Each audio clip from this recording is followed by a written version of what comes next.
Okay, ready? Chronicles of Narnia. We are starting a new book today. This is The Silver Chair. It's book 6. And chapter 1, Behind the Gem. You see that?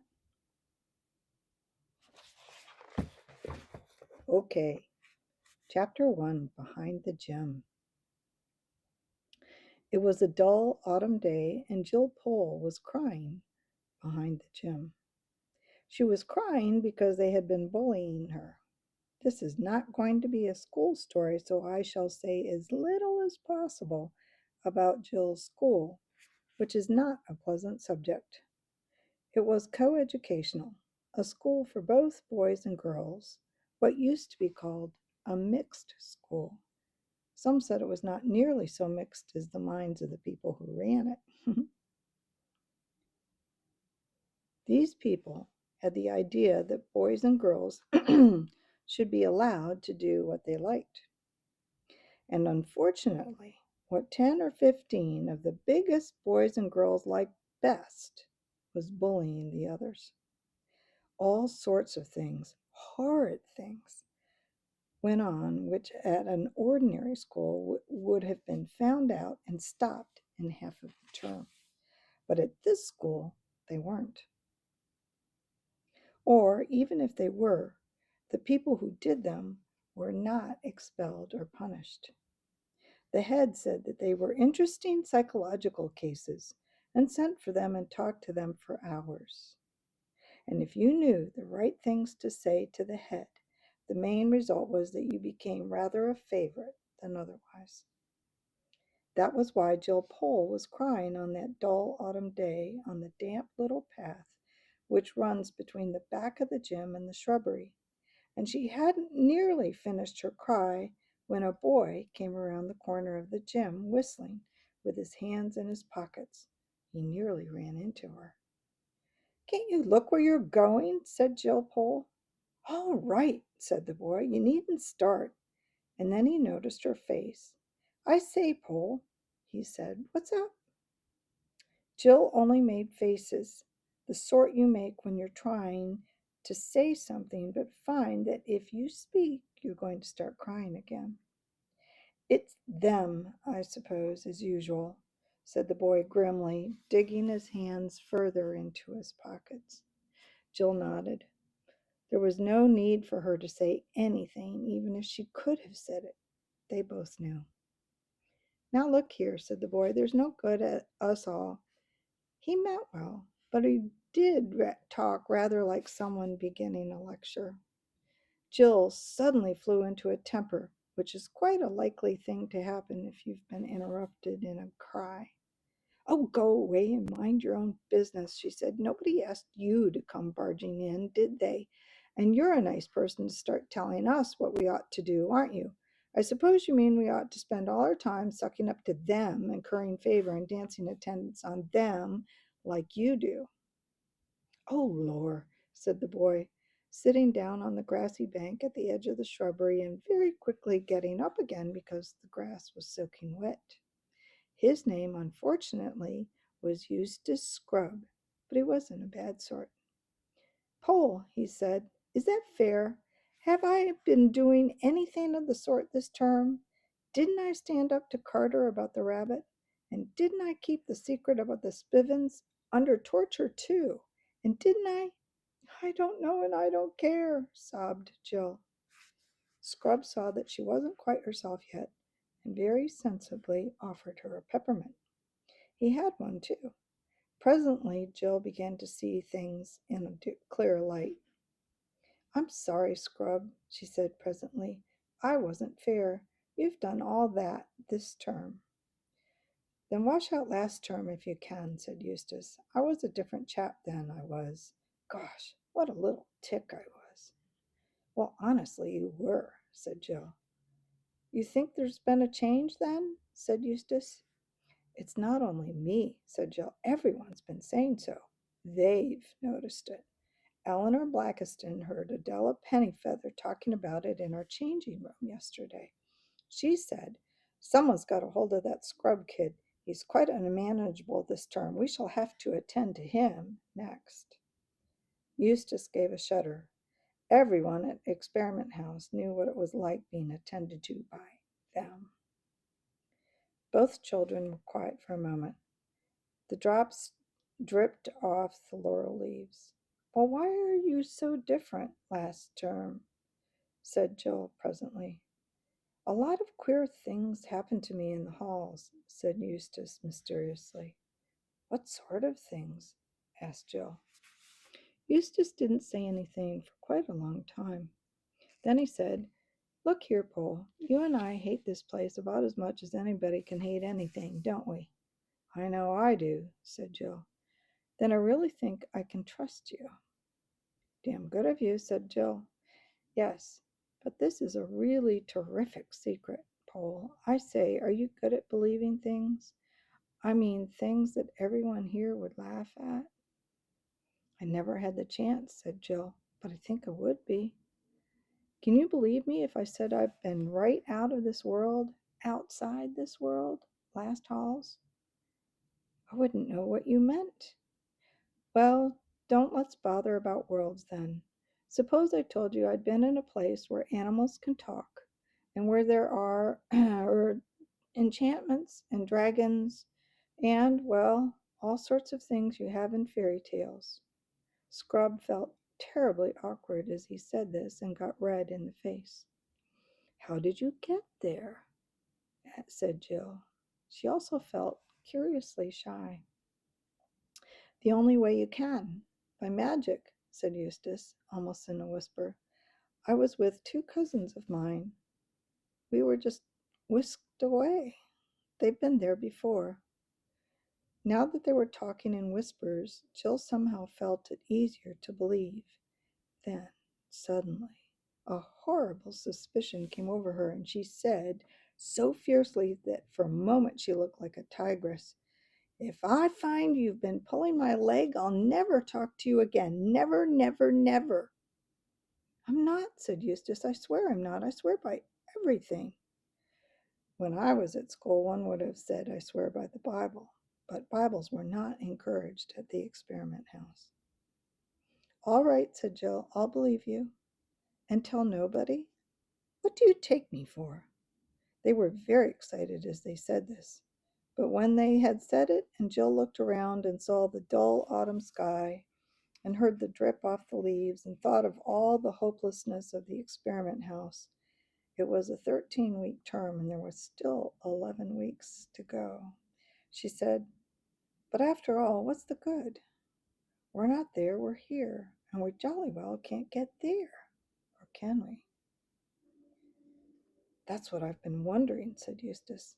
"When we came back from that place, someone said that the two Pevensey kids, that's my two cousins, could never go there again. It was their third time, you see. I suppose they'd had their share, but he never said I couldn't. Surely he would have said so unless he meant that I could get back, and I can't help wondering, can we? Could we?" "Do you mean do something to make it happen?" Eustace nodded. "You mean we might draw a circle on the ground and write things in queer letters in it and stand inside it and recite charms and spells?" "Well," said Eustace after he'd thought hard for a bit, "I believe that was the sort of thing I was thinking of, though I never did it. But now that it comes to the point, I've an idea that all those circles and things are rather rot. I don't think he'd like them. It would look as if we thought we could make him do things, but really, we can only ask him." "Who is this person you keep talking about?" "They call him Aslan in that place," said Eustace. "What a curious name." "Not half so curious as himself," said Eustace solemnly. "But let's get on.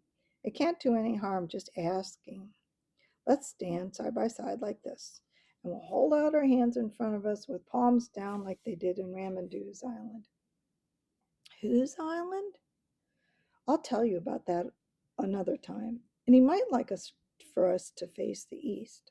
Let's see, where's the east?" "I don't know," said Jill.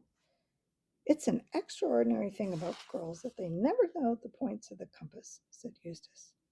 You don't know either, said Jill indignantly. Yes, I do, if only you didn't keep on interrupting. I got it now. There's the east, facing up into the laurels. Now, will you say the words after me? What words? Said Jill. The words I'm going to say, of course, answered Aslan. Now, and he began, Aslan, Aslan, Aslan, Aslan, Aslan, Aslan, repeated Jill.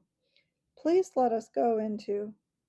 At that moment, a voice from the other side of the gym was heard shouting out, Pole? Yes, I know where she is. She's blubbing behind the gym. Shall I fetch her out?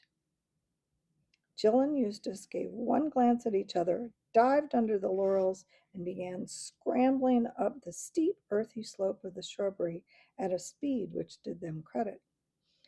Owing to the curious methods of teaching at Experiment House, one did not learn much French or Maths or Latin or things of that sort, but one did learn a lot about getting away quickly and quietly when they were looking for one. After about a minute's scramble, they stopped to listen and knew by the noise that they heard that they were being followed. If only the door was open again, said Scrub as they went on, and Jill nodded, for at the top of the shrubbery was a high stone wall, and in that wall a door by which you could get out onto an open moor. The door was nearly always locked, but there had been times when people had found it open, or perhaps there had only been one time. But you may imagine how the memory of even one time kept people hoping and trying the door, for if it should happen to be unlocked, it would be a splendid way of getting outside the school grounds without being seen. Excuse me.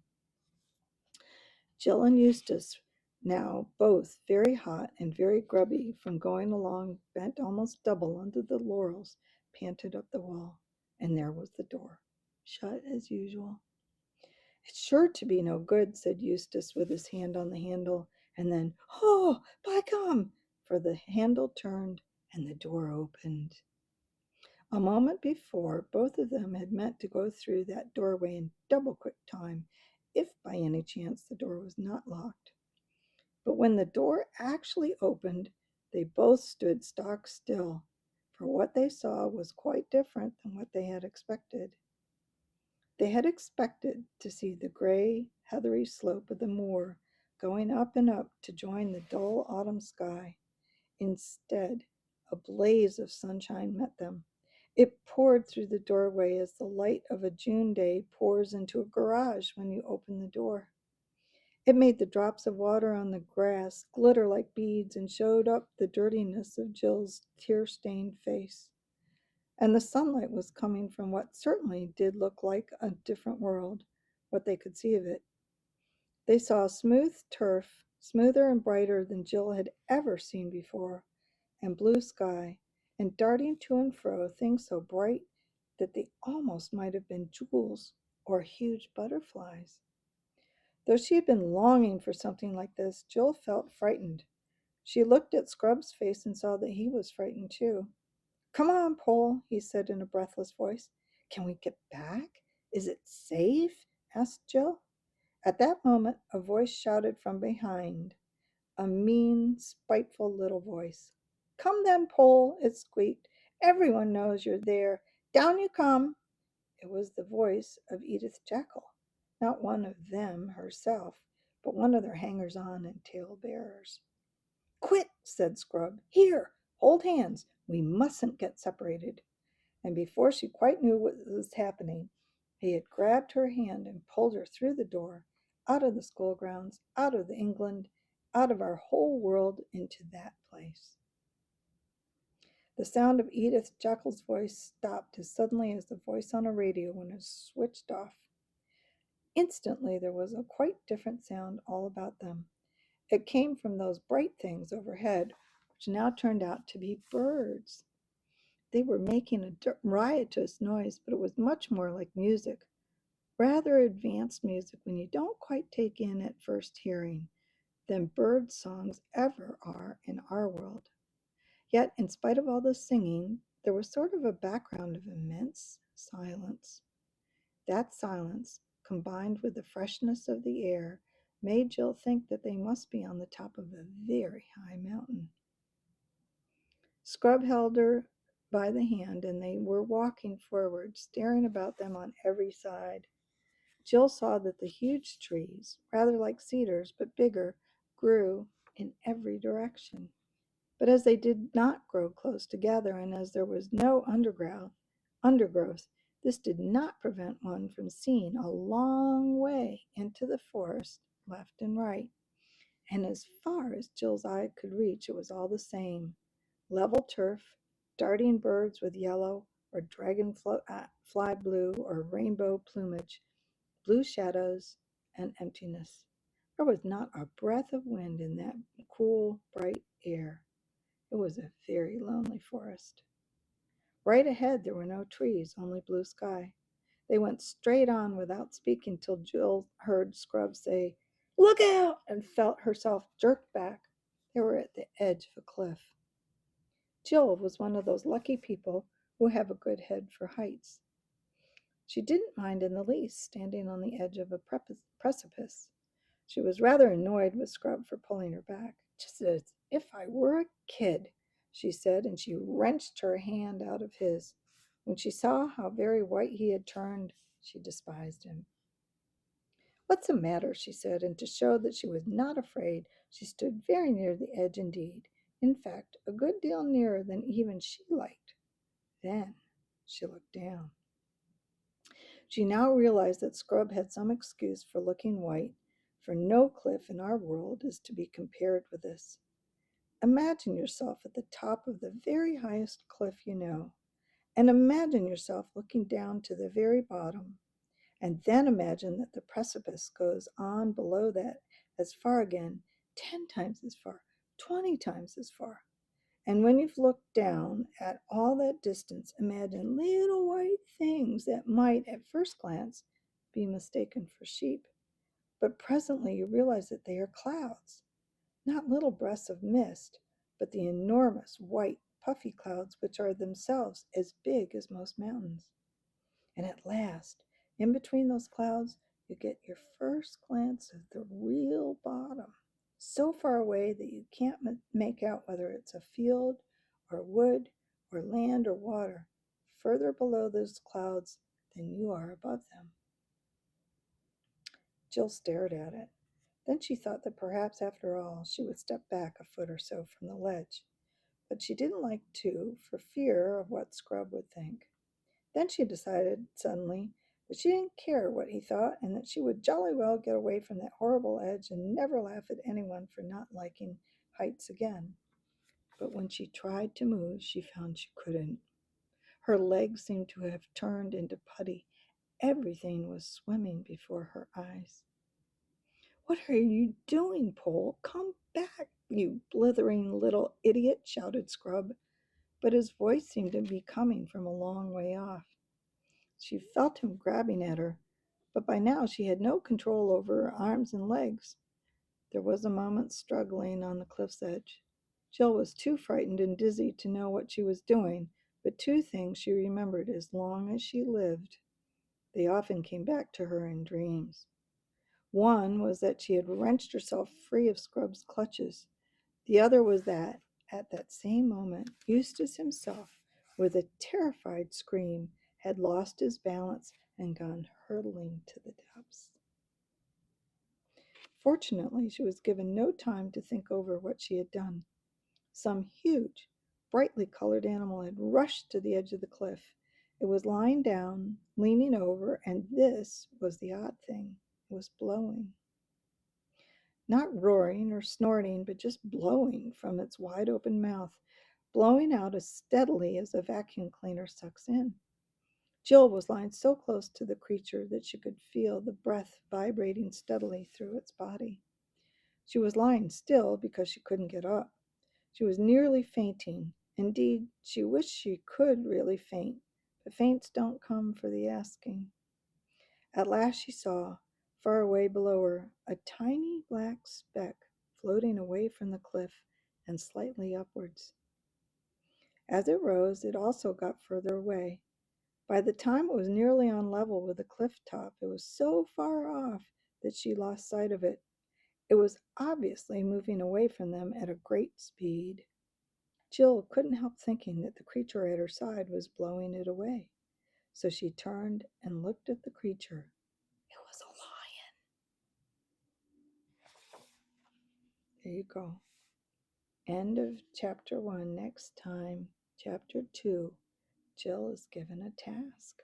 Until then.